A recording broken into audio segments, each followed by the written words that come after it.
Some gardeners break their backs turning soil, but there's a quiet kind of magic happening right under our feet, where leaves fall, rain whispers, and nature does the work we used to sweat for. No tilling, no lifting, just time, patience, and trust in the earth's rhythm. Because sometimes, the best gardener isn't the one who works the hardest, but the one who listens the most. Welcome to the Evergreen Seniors, where wisdom grows right alongside your garden. Here, we celebrate the simple, slow, and satisfying way of tending the earth, because every leaf, every worm, and every season still has something to teach us. Today, we're uncovering the lazy gardener's secret, how to make rich, dark humus that feeds your soil for years, while your shovel gathers a little well-deserved dust. Before we dig in, gently, of course, tap that like button and subscribe. Together, let's keep the spirit of effortless gardening alive, one handful of living soil at a time. In a quiet little town in Vermont, lives Mrs. Hazel Byrne, 79 years young, with hands that once could lift hay bales and now cradle seedlings like old friends. Every spring, her garden comes alive, tomatoes as red as her cheeks, beans climbing like they're racing for heaven, and soil so dark and soft the earthworms practically throw parties in it. Her neighbors used to wonder, what's her secret? No one ever saw her out there digging, turning, or sweating under the noon sun. Just a woman in her straw hat, humming to herself, sipping tea while leaves fell around her. And yet, her garden thrived. When asked, she'd smile and say, "Oh, I just let nature do what nature's been doing since Eden." You see, Hazel discovered something most gardeners forget, that sometimes the richest soil isn't made with muscle, but with patience. By letting the fallen leaves, kitchen scraps, and time itself do the heavy lifting, she stopped fighting nature and started partnering with it. That's the lazy gardener's secret. The less you disturb the earth, the more alive it becomes. Tip 1. Layer nature's leftovers. Hazel calls it her lasagna garden. And like any good recipe passed down through generations, it's simple, forgiving, and rich with flavor, for the soil, that is. She doesn't start by digging. She starts by layering. First come the leaves, dry, crisp, and crumbling under her hands like old pages from a storybook. They form the bedding, soft, airy, and full of future. Then comes the kitchen's quiet contribution, vegetable peels, coffee grounds, eggshells, even the wilted flowers from her Sunday vase. Nothing fancy, nothing wasted, just leftovers, each piece carrying a bit of life, ready to give it back. Finally, she lays down a thin sheet of cardboard, the humble barrier that tells weeds, "Not today." The cardboard locks in moisture, invites worms, and gives the whole pile time to settle, like a slow-cooked meal. No tilling, no turning, just patience, moisture, and faith that nature knows the recipe better than any gardener ever could. Weeks pass. The rain comes. The worms rise. The layers soften, blend, and darken. Hazel says she likes to imagine her soil whispering, "Thank you." And here's the magic. She doesn't rush it. By spring, what once looked like a mess of scraps turns into humus so rich it smells like the forest floor after rain, that deep, living scent every gardener loves. Her plants don't just grow, they glow. Because when you feed the soil this way, you're not just making compost. You're building a living, breathing ecosystem beneath your feet. It's nature's quiet circle, life turning into life again. And best of all, Hazel does it with a cup of tea in hand, not a shovel. She laughs and says, "At my age, I let gravity and time do the hard work." And somehow it always does. So what about you? What's one thing you always have lying around? Leaves, coffee grounds, or cardboard? Tell us your go-to compost material down below. Your answer might just help another gardener grow their own lazy paradise. Tip 2. Let worms do the work. Most gardeners see earthworms as a sign of good soil. But Hazel, she calls them her co-workers. When she sees a worm, she doesn't chase it or flinch. She smiles, bends a little closer, and whispers, "Thank you for your service." You see, while most of us are out here sweating, digging, and turning soil, the worms have been doing it quietly, for free, every night. They eat through fallen leaves, scraps, and compost.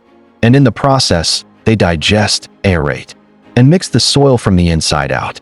Every wiggle, every tunnel, every grain that slides through their tiny bodies, that's soil getting richer, softer, and more alive. No shovel, no strain, Just nature's quiet workforce doing what they've done since the dawn of time. Hazel says, the trick isn't to make worms work for you.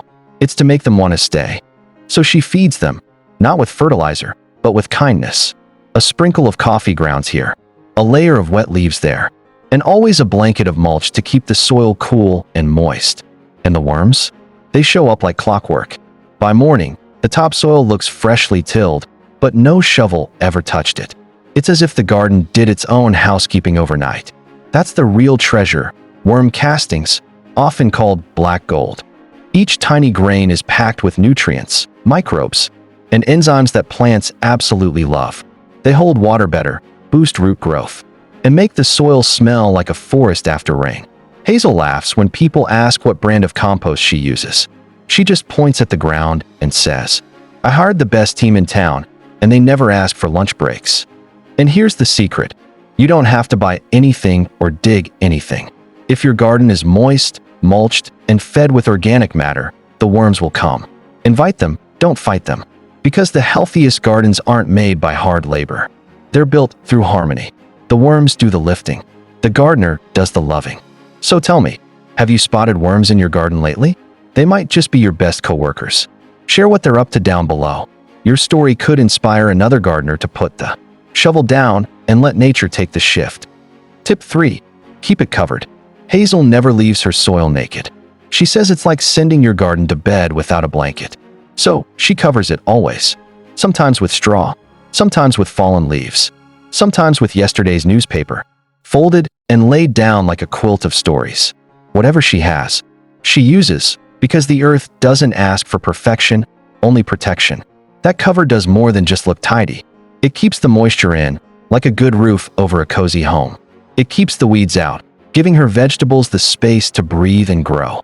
And it keeps the breakdown, that beautiful, invisible work of decomposition, going strong, day and night. Underneath that soft cover, life hums quietly. The soil stays cool even when the summer sun is hot. The worms stay close to the surface, where they can keep working. And the microbes, those unseen gardeners, stay busy turning yesterday's scraps into tomorrow's nourishment. Hazel laughs and says, mulch is like a good hat. It keeps you from drying out and keeps the bad stuff from sneaking in. And she's right. Bare soil dries fast, cracks easily, and loses its strength. But covered soil? It stays alive, protected, hydrated, and humble. Even in winter, Hazel keeps her garden tucked in. A thick layer of leaves or straw turns into a warm blanket, keeping the microbes and worms safe until spring. When she pulls it back months later, the earth greets her like an old friend, dark, soft, and ready. No fertilizers, no fancy tools, just nature cared for gently and given time to do her work. Because good gardening isn't about control, it's about care. It's about giving the earth what she gives us: comfort, consistency, and a little kindness. So tell me, what's your favorite mulch material? Do you use leaves, straw, or something more creative? Share it below. You never know whose garden your idea might protect next season. Tip 4. Time is your best tool. Hazel says her best gardening tool isn't a shovel or a hoe, or even those fancy gloves with claws on the fingertips. It's her calendar, because she knows what too many gardeners forget. Time is the real gardener. It turns waste into wealth, scraps into soil, and effort into ease. When Hazel began her lazy garden, it didn't look like much. Just a pile of leaves, old cardboard, and yesterday's peels. Neighbors teased her, said she'd made a mess, not a garden. But she didn't argue. She just smiled, sipped her tea, and said, "Come back next spring." And when spring came, the mess had disappeared. In its place was humus so rich and dark it looked like chocolate cake, full of life, soft to the touch, and ready to grow anything she planted. That's the power of time. It does what hard work can't. It breaks down, heals, and rebuilds in ways we can't rush. Hazel likes to say, patience is the gardener's prayer. And she's lived that truth, letting every season have its say. The rain softens, the worms turn, the frost cracks the surface, and little by little, the earth renews itself. Her soil grows richer every year, not because she works harder, but because she waits better. She trusts the process, the unseen hands of time and nature working together beneath the surface. And maybe that's the lesson buried under all that humus. Good things take time. Gardens, friendships, faith, they all grow in their own season, not ours. Hazel smiles when people ask for her gardening secret. She taps her old wall calendar, faded with age and thumbtacked by the window, and says, "Right there, that's my best tool. Time and trust. That's all you need." Because the truth is simple. Time grows soil, and soil grows life. And in a world always rushing, Hazel reminds us to slow down and let the garden and ourselves breathe. So, tell me, how long have you been gardening? 1 season, 10, 50? Let's see who's got the most years and the richest stories under their belt. Share it below. Your timeline might just inspire someone to start theirs today. When the neighbors ask Hazel for her secret, she doesn't rush to explain. She just smiles, that quiet, knowing kind of smile that only comes from years of watching seasons come and go, and points to the ground beneath her feet. The earth doesn't hurry, she says, but it gets everything done. It's her favorite saying, part wisdom, part reminder, part gentle nudge to slow down. Because gardening, like living, isn't meant to be a race. It's a rhythm, a steady heartbeat between you and the soil. Hazel's garden stands as proof. No machines, no backbreaking labor, just trust. She feeds the soil, covers it, and steps back. And every year, it rewards her with more color, more life, more peace. So if you're tired of digging, don't. Put the shovel down. Let the soil breathe. Let the worms work. Let the seasons take their turn.